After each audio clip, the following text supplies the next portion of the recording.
Hello, everyone. Boa noite, pessoal. I'm here tonight, as everybody knows, with Tessa.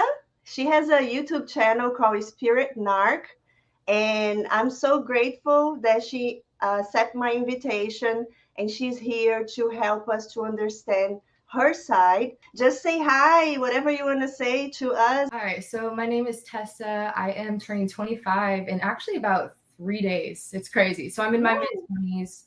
I have been diagnosed twice with NPD. I am what I consider a collapsed narcissist, meaning that I had an ego death that kind of tore apart my defenses, and I'm actually like healing. I'm trying to heal from this disorder. So along the way, I've been guiding people and helping them understand, their partners or even themselves. Like I've done therapy for narcissists. So that's just kind of a bit about me. It's been, I think, 3.5 years. So it's been a journey. Wow, wow. It's amazing, because I always wanted to ask some questions to someone that, like, I had friends that I stopped talking to them, right? I give contact zero when I knew about it. I was very kind of confused and I was like, wow, why they did this? Why they did that? And I pushed myself away at that time. And then after I start learning about more and more, I was like, I wish I could just talk to them, like they keep Oh, and it's unfortunate because that's one of the worst things about having NPD is like the absolute trauma surrounding like vulnerability. I mean, a narcissist is never going to want to open up like due to lack of trust. So like, yeah, as we were talking about earlier, everyone is left to kind of guess like, why is this person behaving this way?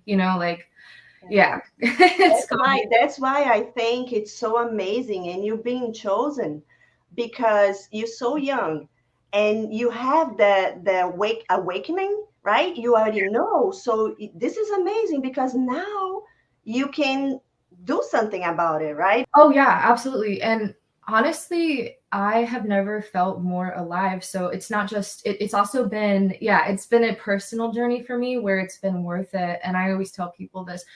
It's been the most pain I've ever experienced to break this stuff down. In the beginning, I didn't want to be self-aware. I didn't have a choice. I felt kind of forced into it.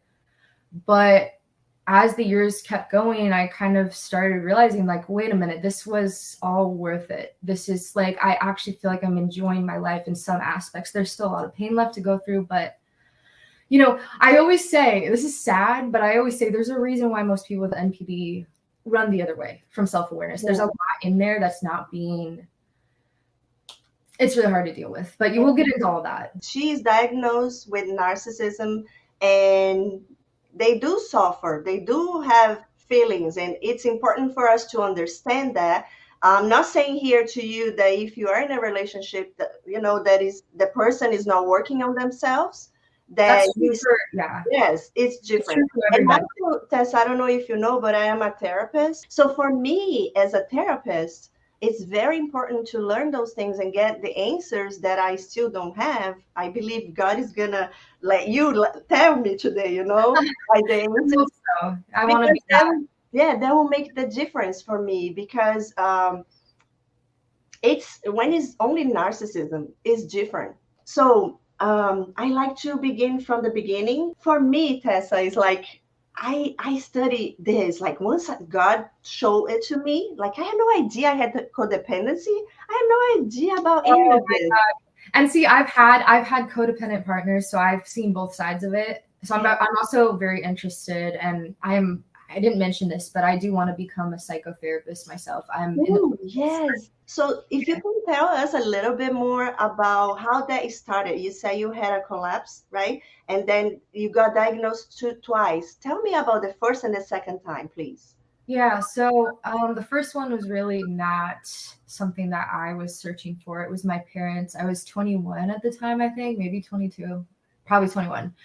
And I was doing drugs and stuff, and they got me into therapy. And the therapist, the neuropsychologist, which is like a level up from a therapist, did a bunch of tests and came up with like the idea of, oh, you have this. I didn't want to listen. And then literally, it's so ironic, but like a single month after that, I had, I mentioned I was doing drugs at the time. I had an overdose on psychedelics, and it basically destroyed everything that I had been doing up until that point. I was kind of going down the typical like pathway that a lot of people with NPD do, where I was very closed off to the world. I had this like performance type of feeling whenever I was like, I don't know, I was just very closed, and I wasn't in touch at all with my inner self, and it was just the whole whatever. And then, yeah, this drug experience destroyed all my defenses in one blow. And because of that, the next day I woke up dissociated.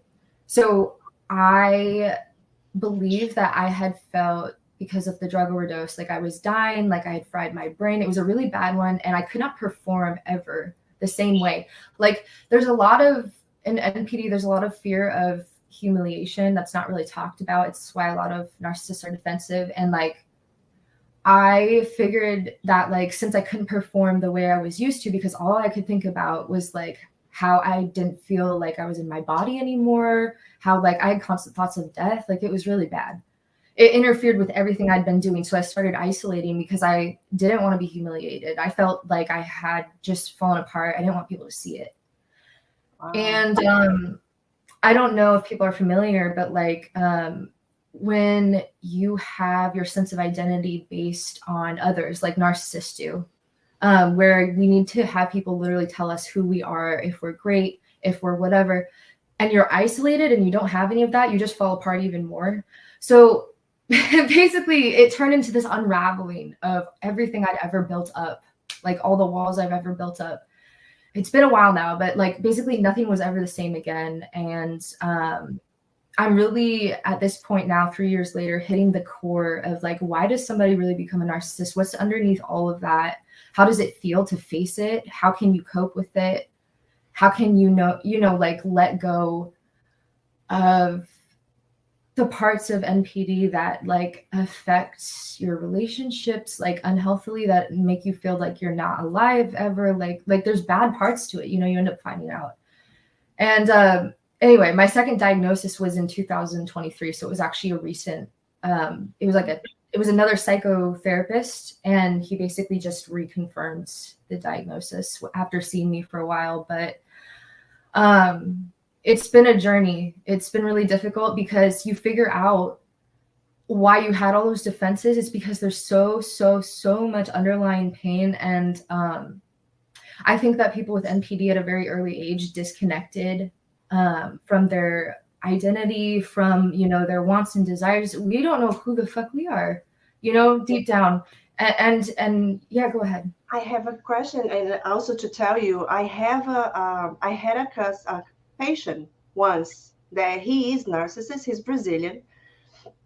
He came to me. First thing he said, I am a narcissist. And I was like, wow. And I prayed to God. I said, God, help me to not to help.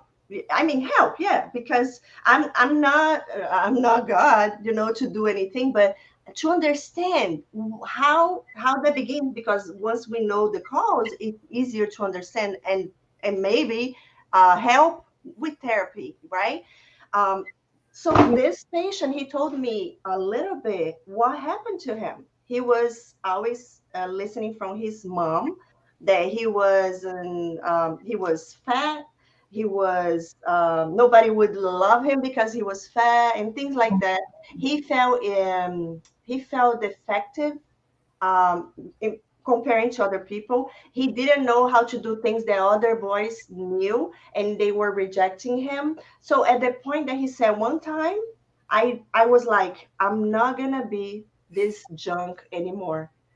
And I'm gonna be someone, like he told me literally that he remembers that day he was in school, and he said that to himself, and he said, I'm not gonna be this garbage anymore, and I'm gonna be whoever everybody loves and wants me to be. So and then he said it worked. He said it works because everybody likes it. They like that's the worst part. That's the worst part, because I have a similar that's more of my past like how did I get here story, but I had a similar experience where do you know like The Sims by any chance? Like the game The Sims? Yeah. It's like a video game. basically you can edit characters down to their personality. Yeah, I remember that. Uh-huh. Yeah. So basically my moment was somewhere in high school realizing, what if, you know, like I became the main character? What if I edited everything about myself? I had similar, I'll call them traumas, like humiliations, where like you really, I think a lot of narcissists are told from like an early age, all throughout elementary school, all throughout middle school. It's a long slew of coldness and trauma where you're like, you learn from everybody around you. They're telling you you're defective, you know, you're ugly, you're stupid, you're whatever. And yeah, there's an eventual, I think that many people can go through something like that, but for narcissists, the defense that's chosen is what leads to NPD, where it's like, I don't want to be that person anymore. I won't be. For me, it's like, it was me finding celebrities that I would idolize and thinking, oh, so that's perfection. That's how I'll be liked. And I would literally like manually repress my old traits and replace them. But it was very much like I had to, it's an abandonment of the self, because like you're literally, you have to, it's, I don't know. Yeah. It's, that story really made me feel like I recognized myself in that. I could see in your face, and that's a good thing for me to learn. It's a confirmation, right?